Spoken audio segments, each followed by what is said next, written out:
Hi, I'm Jon Kirkman. I'm a broadcaster and a music journalist based in the UK. Today, we're talking about this, the Vapors. Remember them?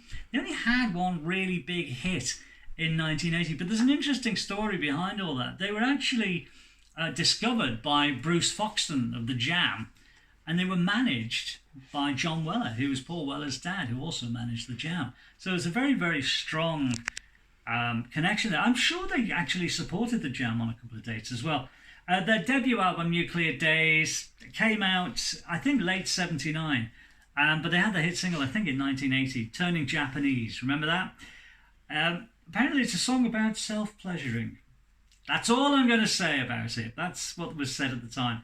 You get this wonderful booklet which tells the story of the band, and it's got a lot of pictures in there that I've never seen before. I remember the band vividly at the time. They were signed to United Artists at the time, and if you look at them there, they look very much the part for the early 80s. You know, I suppose you could call these, I don't know, it's power pop, but they were a rock band too. Now, this was the cover of the debut album.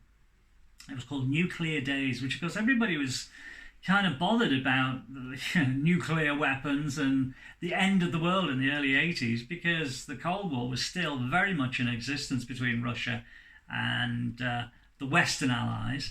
And so hence there was a lot of songs and a lot of albums that pertained to nuclear weapons and nuclear war, etc.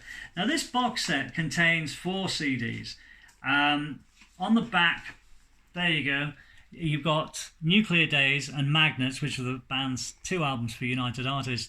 You get another 2 albums, which are kind of Nuclear Days and Magnets, with various B-sides and a live selection of live tracks from the album Live at the Rainbow in 1979. So really before their massive success. The album probably just come out at that time when they played the Rainbow, but it was certainly before Turning Japanese. And everybody remembers that song. It's a great little song. Now, the interesting news is that they reformed in 2016. They split in the early 80s, but they reformed in 2016, and they reformed again in 2020.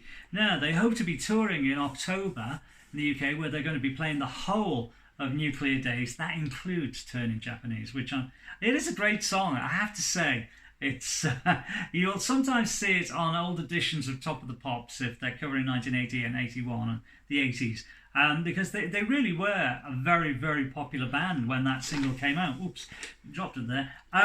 But if you listen to it, you think, oh, they sound a bit like The Jam. Well, they were discovered by Bruce Foxton of The Jam and managed by The Jam's manager, John Weller, Paul Weller's dad, who also managed The Jam. So there was a very strong connection there.